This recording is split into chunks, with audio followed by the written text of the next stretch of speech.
Les vraies voix Sud Radio, le coup de projecteur des vraies voix. Et vous n'êtes pas censé savoir le chahut dans l'hémicycle, les clashs à répétition, les départs des plateaux télé, les tweets controversés. En tout cas, ça ne cesse de faire des remous dans la classe politique. La France insoumise ne cesse d'adopter forcément une stratégie conflictuelle à l'égard du gouvernement, Philippe. Oui. Et ça commence à user, je crois. Et ça commence à user à tel point que certains députés NUPES se posent la question de savoir si dans l'opinion aujourd'hui on n'a pas plus peur de la France insoumise que du Rassemblement national.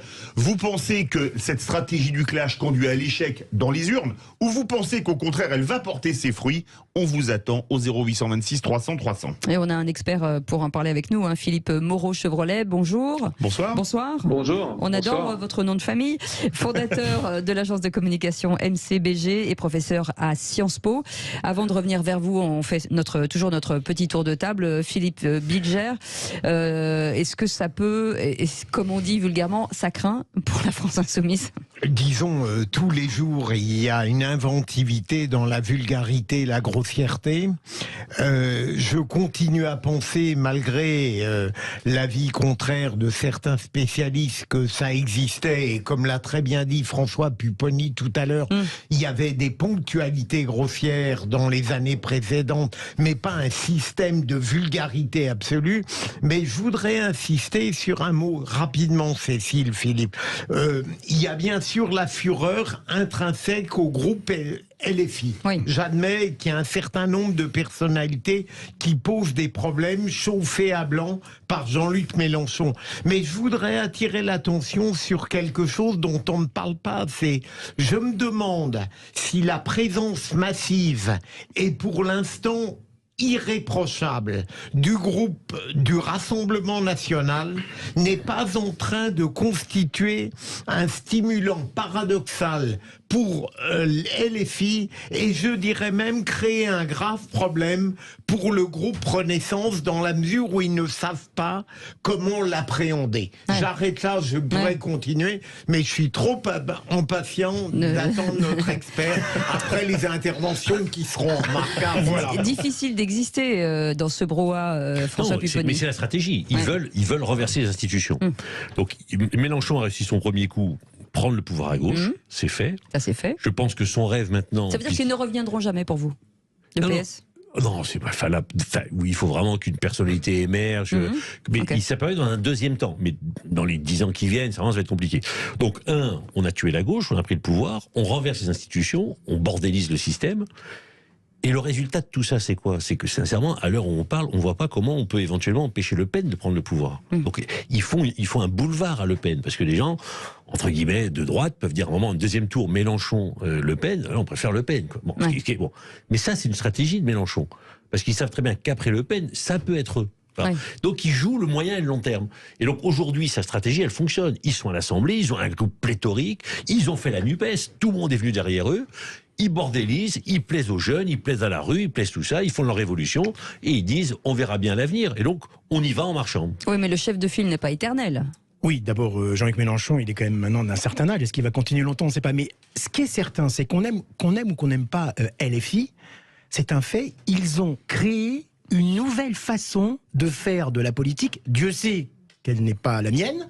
Je ne l'approuve pas du tout ce parti, mais ils ont créé une identité politique qui n'existait pas avant. C'est vrai, une identité à la fois d'agitation, de rébellion permanente, même parfois de vulgarité. Et ça n'existait pas avant dans l'univers politique, ce genre de parti de formation. Par contre, LFI risque d'avoir des problèmes. Maintenant, à mon avis, c'est en termes d'alliance politique, parce qu'à l'Assemblée nationale, et je crois qu'il y a quelques heures ou quelques jours, des députés de la NUPES ont imposé à LFI de retirer des amendements concernant le projet de réforme des retraites. Je ne sais pas si vous êtes au courant. Donc c'est déjà... Oui, mais déjà dans l'esprit... Ça commence peu à peu à prendre dans l'esprit des autres formations de la NUPES. Donc moi, LFI... Quoi qu'on dise, ils ont créé quelque chose. Est-ce que ça pourra aller en 2027 jusqu'à l'Élysée? Non, je ne pense pas. Mais, par contre, comme vous l'avez dit tout à l'heure, François, ils ont quand même une vraie présence dans la jeunesse. Ça, c'est important quand même. Philippe Moreau-Chevrolet, pour réagir aux propos des vraies voix. Alors d'abord, le chahut parlementaire, ça a toujours existé. Moi, ce qui me frappe, c'est que depuis 5 ans, on avait oublié que ça existait. On avait oublié que l'Assemblée nationale Ça discute, ça gueule, ça s'insulte et c'est assez fréquent. C'était même la règle avant la nouvelle génération qui est arrivée avec LREM. Après, le contraste qui choque, c'est que à côté de ça, LREM, ils sont extrêmement sages, c'est des bons élèves, et le RN s'est mis à jouer aussi à la sagesse. Du coup, le contraste avec LFI est assez dingue. Après, est-ce que c'est porteur? Je ne sais pas, parce que très honnêtement, il y a déjà un antiparlementarisme, c'est-à-dire qu'on déteste déjà les députés. Si en plus on a le sentiment qu'ils font du bruit, qu'ils ne sont pas forcément utiles, c'est pas terrible pour l'image globale des députés, c'est pas terrible non plus pour l'image de LFI. C'est pour ça qu'il y a une querelle actuellement. Il n'y a pas encore une querelle de succession, mais il y a déjà une querelle entre des éléments comme Ruffin ou Clémentine Autain qui se disent c'est pas très bon, nous on a quand même envie d'arriver au pouvoir à un moment donné, d'exercer des responsabilités. Si on a pris le leadership à gauche, c'est pour ça, c'est pas pour juste faire ce qu'on appelle de l'agite propre, qu'on appelait comme ça autrefois, et ça reste vrai. Et puis Mélenchon qui lui est dans une logique de coup d'éclat permanent, un peu comme Macron, il faut exister régulièrement. Donc on y va, et puis c'est pas grave, on balance quelque chose, on verra après. C'est pas la même logique. Moi je retiens quand même qu'il y a des grandes phrases qui sont prononcées dans ces affrontements-là, quand Ruffin dit, par exemple, vous voulez rester dans les livres d'histoire, vous ne serez même pas dans les livres de comptabilité. C'est une phrase qui aurait pu être sous la 4e République ou la 3e République dans les débats parlementaires.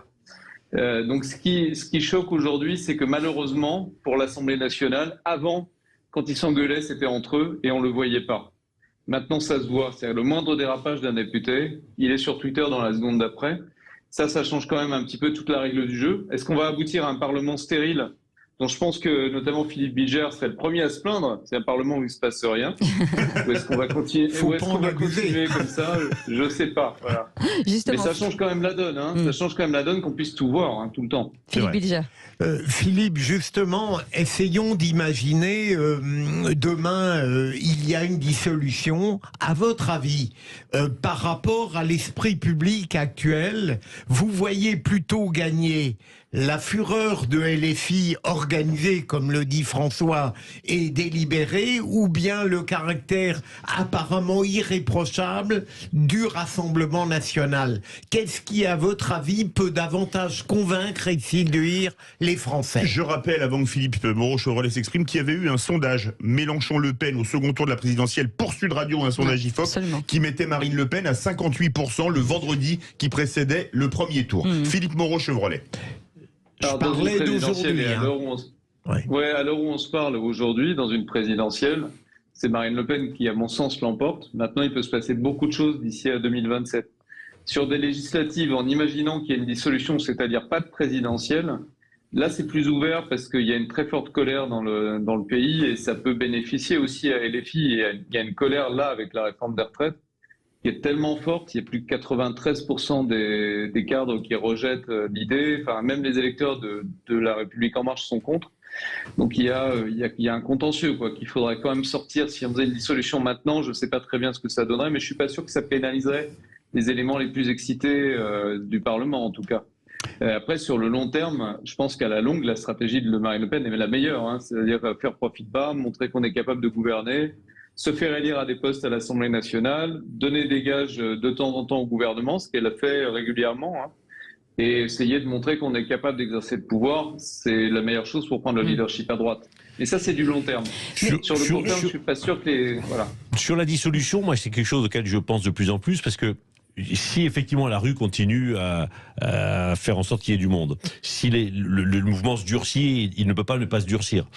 Pour le président de la République, il y a deux solutions. C'est soit retirer le texte, et donc il termine son mandat en disant deuxième solution, mais après effectivement des heures dans la rue, des heures à l'Assemblée nationale, enfin entre guillemets la chienlit, pour pas paraphraser ce qui s'est passé à l'époque, il dit aux Français donnez-moi une majorité, voilà, ou vous me la donnez ou vous me la donnez pas, vous choisissez.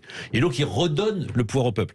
Il n'est pas sûr de gagner, loin de là. Moi, je suis d'accord avec votre analyse, ça peut être les extrêmes qui montent encore. Mais au moins, il redonne la parole au peuple en disant dites-moi, on ne peut pas continuer comme ça. Et les Français choisissent. C'est une manière, entre guillemets, de faire une espèce de référendum très osé et très compliqué, mais il n'y a pas d'autre solution sinon, parce que passer en force avec un 49-3, c'est aussi c'est la fin du mandat, parce que c'est-à-dire que derrière, il ne gère plus rien. Et puis c'est la fin Chevrolet. Oui, je suis d'accord que s'il passe en force, là, il prend un énorme risque. Il aura gagné sur le papier, mais sur le fond, il aura perdu. Ça risque d'être très compliqué pour la fin du mandat. Après, je pense que si il faisait une dissolution maintenant, ce serait quand même purement suicidaire. Je ne vois pas vraiment l'intérêt qu'il aurait à le faire. Honnêtement, il a déjà une majorité relative. Il arrive à s'en sortir parce qu'il a des LR. Vous savez, c'est Marine Le Pen qui comparait les LR à un banc d'huîtres. En gros, il faut se servir, c'est bon, voilà, c'est là pour être mangé, quoi, en quelque sorte. C'est pas complètement faux. Donc, il n'est pas dans une situation complètement inconfortable au Parlement non plus, Emmanuel Macron, qui justifie de sortir la bombe nucléaire maintenant, quoi. Après, sur la chienlit, la différence quand même avec mai 68, la grosse différence, c'est que là, vous avez une majorité de Français qui ont soutenu les Gilets jaunes jusqu'au bout, y compris quand il y avait des violences. Et ça, c'est pas banal quand même, parce que d'ordinaire, quand il y a des violences, l'opinion, elle part. Là, à la surprise de tout le monde, et à la mienne aussi, hein. Elle est restée, et ça, je sais pas trop ce que ça veut dire. Oui, alors Philippe, moi, je voudrais vous poser une question en tant que spécialiste de la communication politique. Comment vous jugez la communication de Jean-Luc Mélenchon, qui a l'air de perdre parfois tout contrôle? Comment vous la jugez? Qu'est-ce que vous pourriez lui conseiller, vous, si vous étiez par exemple son conseiller en communication? Bon courage. Oui, la tâche est rude. Moi, je conseillerais d'écouter davantage François Ruffin. Pourquoi? Parce que déjà, François Ruffin, il n'est pas tout le temps énervé. Il y a beaucoup de moments où il explique ce qu'il fait, et il l'explique sur son terrain à lui. Il utilise beaucoup les réseaux sociaux d'une façon parfaitement calme pour expliquer son point de vue. Et ça, aujourd'hui, c'est moderne, c'est ce qu'il faut faire. Et puis, il n'est pas comme Macron. Et le problème, c'est qu'entre Macron et Mélenchon, je trouve qu'il y a certaines attitudes qui sont les mêmes. Je vais m'expliquer, mais par exemple, quand un proche de Macron est mis en cause, Macron répond invariablement « j'assume ». Et en fait, quelque part, c'est votre problème, pas le mien. Et Mélenchon a fait la même chose avec Quatennens, ce qui n'est pas complètement compréhensible du point de vue de ses propres électeurs à lui. En disant « moi, je m'en fous ». En fait, il a dit à un journaliste d'une chaîne concurrente « en gros, taisez-vous, passez à autre chose, fichez-nous la paix », enfin des mots assez forts. Et moi, je pense qu'il va finir par donner l'impression qu'il est Macron sans le pouvoir, dans ses attitudes personnelles et dans ce que Macron a de moins sympathique. Donc, je ne suis pas très sûr que ce soit une combinaison gagnante. Moi, je pense que la nouvelle génération, elle est quand même beaucoup plus intelligente et elle comprend mieux l'état du pays aussi, je pense. Mais le seul problème, c'est qu'il ne faut pas oublier que Mélenchon est quand même un trotskiste historique, doublé d'un stalinien, et donc le grand plaisir de ces gens-là, c'est de couper des têtes. Hein. C'est vrai que le coup du ballon hier, c'est pas anodin. Bon. Et donc, moi, je pense qu'effectivement, vous êtes juste en train de signer l'acte de mort de Ruffin. On voit bien que Ruffin, Garrido et Coquerel, qui étaient quand même ceux qui ont émergé lors de la dernière mandature, bon, ceux-là, ils ont disparu. Ils sont balayés. Et donc, c'était Quatennens qui devait prendre la suite. Malheureusement, malgré tout, il le soutient bec et ongle. Et que derrière, il y a Boyard et d'autres qui arrivent. Mais que le choix de Mélenchon, c'est de dire ceux qui peuvent me faire de l'ombre, ils dégagent. Mais c'est leur stratégie, c'est historique chez les trotskistes et les staliniens de couper les têtes. Et les trois que vous citez sont étrangement modérés depuis quelque temps. Absolument. Mais la vision pour l'avenir, parce que là on parle de Marine Le Pen et de Jean-Luc Mélenchon, mais finalement, quid d'un autre candidat? Parce qu'à un moment donné, il va falloir quelqu'un qui se déclare, parce que là on a l'impression que tout le monde est totalement annihilé par tout ce qui se passe. Et qui Wauquiez à droite. Wauquiez à droite. Et à gauche. Bonne question. À gauche, oui. Il y a à droite, il y a Darmanin quand même. Oui, Darmanin, c'est pas droite. Et Édouard Philippe, non? Je pense qu'il y a non, je pense que aujourd'hui ceux qui tiennent la corde, je pense dans la Macronie, c'est Darmanin, Attal. Oui, je pense qu'ils ont. Attal, oui. Gabriel Attal. Mais on oublie quand même Bruno Le Maire et non, je pense que Darmanin et Attal ont pris le dessus. C'est un peu tôt pour Attal, non? Mais ils sont jeunes, ils ont pris le dessus sur les députés, ils sont hyper présents, ils sont hyper actifs, ce qui n'est plus trop le cas de Le Maire et d'Edouard Philippe, qui sont quand même un peu à la traîne. Je dis pas que c'est bon pour eux, loin de là. Mais moi, est-ce que Philippe, je trouve, François, que vous oubliez trop Édouard Philippe tout de même. Qu'est-ce que vous en pensez, Philippe? Est-ce que dans ce cheptel humain... Alors, moi, ce que je trouve par rapport à Édouard Philippe, c'est qu'il aurait pu, entre guillemets, débrancher Emmanuel Macron il y a 2 ans. Il y avait un moment de faiblesse. Et que quelqu'un comme Sarkozy ou quelqu'un comme Macron, d'ailleurs, l'aurait fait. Oui. C'est-à-dire, il aurait trahi au bon moment pour prendre le pouvoir, l'ascendant. Il aurait pu le faire. Il ne l'a pas fait. Donc moi je trouve qu'il manque un peu d'agressivité en fait. Il est un peu comme Juppé, quoi. Il attend qu'on lui donne le pouvoir. Un barouin bis. Ouais. Il est assez subtil. Il est assez subtil. Ouais, tout mais je pense même. que les deux jeunes vont pas lui laisser la place. Philippe Moreau-Chevrolet, il reste une minute. Est-ce que quelque part la chance de Jean-Luc Mélenchon et de LFI, c'est qu'ils peuvent faire toutes les provocations qu'ils veulent, comme de toute façon les autres partis de la NUPES ont besoin d'eux pour gagner des circonscriptions. Eh bien, pour garder son mandat, certains sont prêts à tout. Et c'est surtout que le jeu à gauche, maintenant, il est très là-dessus. Regardez les modérés comme Jadot, ils n'existent pas. Fort, il a beaucoup de mal à exister. 22 000 et le problème, c'est qu'à gauche, aujourd'hui, c'est Sandrine Rousseau qui a gagné la primaire d'écolo, même si elle l'a perdue. Et Mélenchon, je pense, a intégré le fait qu'aujourd'hui, il y a une radicalisation très forte. Donc, ils font un jeu qui va les minoriser, forcément, mais qui est nécessaire pour qu'ils survivent comme figure dominante, quoi. Après, c'est pas la voie de la victoire pour la gauche à la présidentielle, ça c'est sûr.